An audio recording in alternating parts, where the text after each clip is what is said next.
In this module, we will see overview of radicalization in Asia and South Asia. So, radicalization overview in Asia. Radicalization can be explained as a deviation from normal political thinking, often reflected in challenging the existing political order through direct or indirect means. It can be described as a dialectical process where there is gradual push push to individual or a group towards committing violence or extremist action. One can observe that a range of factors as social discrimination, marginalization, political grievances, protracted conflict, lack of rule of law, cultural differences, shaping the individual or group conscious to take radicalized view. Some authors argue that the rise of radicalization in South Asia is due to combination of factors including political instability, economic inequality, and religious extremism. If we take overview of some of the other states, so other regions in Asia, as the root cause of radicalization in Central Asia, it includes the uh, rise of radical and non-traditional Islam, increasing poverty since the end of the Soviet Union, and the lack of democracy, where we can see that since the minority groups or different ethnic groups, when they do not get the legitimate space to share their expression, there can be possibility that all these political dissent gradually start polarizing or galvanizing around the extremist ideas. So, which can lead to increasing radicalization in the region of Central Asia. So, if there is no legitimate space for political dissent, we can see that it can provide a fertile ground for radicalization, which is case in Central Asia. If we see Southeast Asia, economic stability has brought about changes in in many parts of rural and coastal Southeast Asia, where they have undergone a rapid development and urbanization. But as this has happened, there are several communities who are losing their natural resources or natural habitats, which is creating kind of a resilience or a kind of resistance to such kind of rapid changes and creating a possible ground of discontent or the agitation for the present course of development, provide then giving or creating a ground for political, lack of political dissent in the region of Southeast Asia. The global power shift from West to South Asia has led to radical groups and radicalization in the countries of Malaysia, Thailand, and Philippines, where the groups who are marginalized in the development process, if they do not get any legitimate space to share in the or if they do not get the legitimate space to have their political or political interest, there we can see that how they can be manipulated or indoctrinated to have the radicalized view. So if we take overview, country-wise overview in South Asia, we can see that besides India, Pakistan, Bangladesh, to a certain extent Sri Lanka and Myanmar have seen visible incidences of radicalization. Though we can see that relatively there is radicalization is significantly absent, especially the religious radicalization and religious fundamentalism is relatively absent in the other states or smaller states like Nepal, Bhutan, uh, Maldives, where the countries are of relatively smaller size and their challenges are relatively different than the relatively medium or large size countries of South Asia. So first, if we see about Pakistan, the military regime of Zia has laid a foundation for radicalization of civil society in Pakistan. The military regime's policies and actions created an environment that was conducive to the growth of extremist ideology. If we see, there are certain visible features through which we can identify that how gradually Pakistani society has got radicalized over a period of time. So the first indicator was to stop the dominance of Western culture. uh, Zia ordered all high officials to wear national dress. The president and prime minister also wore national dress on important functions. So gradually we can see that how they started disassociating or creating a kind of distance from the Western influences, even visible influences in their attires.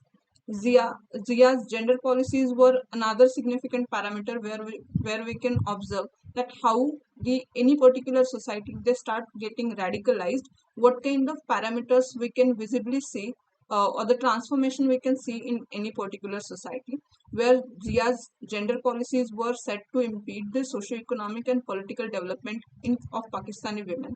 The biased legislative and executive measures of the government, which have gradually pushed the women from the public sphere. So, or they have restricted the presence of women in public sphere, and their presence were portrayed specifically in negative ways. So that was something which was happening in the decade of 80s. So um, if we try to see that how gradually it has reflected in the latter period, especially in 21st century, so we can see that the rise of Muttahida Majlis-e-Amal, which was which was emerging as a uh, major political actor, which has very visible expression of anti-US, who have won significantly in 2002 election. The Lal Masjid attack in 2007, where one of the militant faction has attacked Pakistan, one of the prominent places in Pakistan. Then the rise of Tehreek-e-Taliban in Pakistan, which are the recent example where we can see that how the radical element within Pakistani society is gradually getting more and more dominant. Another country, Sri Lanka, where we can see that Sri Lanka has witnessed different, three major radical movements, of which the ethnic assertion of Tamil ethnicity, which we can see that has a major impact, and the movement has seen its origin, its peak, and gradual decline. But the recent trend for Sri Lanka is the rise of Islamic fundamentalism in Sri Lanka, where we can see that the deadliest attack of Easter attack of April 2019 in Sri Lanka was a major evidence where we can see that a certain kind of eco space is was getting created, which was giving fertile ground to Islamic radicalization in Sri Lankan island. So there was another element which was which was giving a kind of the rise of Islam has emerged as a counter narrative or as a response to the rise of ultra Sinhali Buddhist nationalism within Sri Lanka. The ultra Sinhala Buddhist nationalism in Sri Lanka is a political ideology that combines a focus on Sinhala culture and ethnicity with an emphasis on Theravada Buddhism, which is a majority belief system of the most of the Sinhali population in Sri Lanka. The ideology has emerged in various forms during the Rajapaksa regime, with organizations such as BBS, in Sinhala Buddhist nationalist and extreme nationalist organization, and the Sinhala Ravaya leading their way. So the rise of Sinhala Buddhist ultranationalism has a kind of political backing of a state, which has created a kind of gap between the marginal communities and the majoritarian communities, which has created a space for the outside actors to create the or indoctrinate the youth, especially in Sri Lanka. Sri Lanka is currently facing an economic and political crisis. The crisis has been making it over a period of time. There are different factors which have led to this particular crisis. One of them was government mismanagement. The crisis has caused a prolonged power outrage, then a shortage of essential community, and adding to it is the problem of radicalization, where there are several scholars who constantly try to understand the relation between the political and economic stability and the rise of radicalism in a particular country, which can happen at the individual and collective level. So, in Bangladesh, we can see that Bangladesh has seen a trend of radicalization for relatively longer period of time, uh, where we can see that the transnational extremism and the violent extremism there were several accounts where the moderate or the liberal individuals within that particular country was targeted.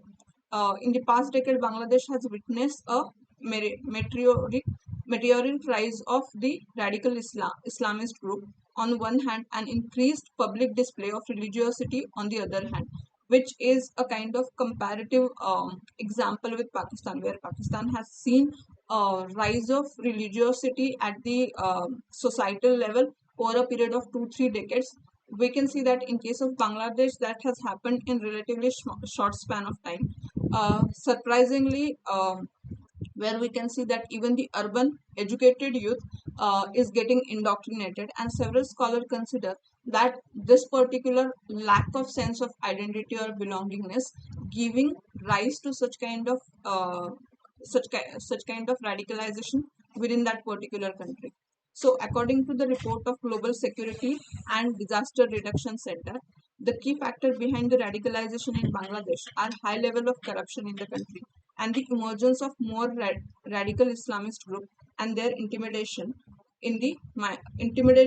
of the minority groups. The lack of employment opportunity for graduates of private madrasas is also highlighted as a major cause of radicalization in Bangladesh. In addition, feelings of victimization are one of the top causes of radicalization. Due to increasing globalization, local clergies have lost their sway, and uh, and outside leaders or scholars have taken control over the interpretation of the text, which sometimes clashes with the spirit of the multi-faith harmony in the country. There are instances of radicalization in Myanmar where it is considered a fertile ground for Islamic radicalization due to the oppressed minorities like Rohingya. But the presence of military dictatorship make it less conducive or persuasive transformation to address the problem.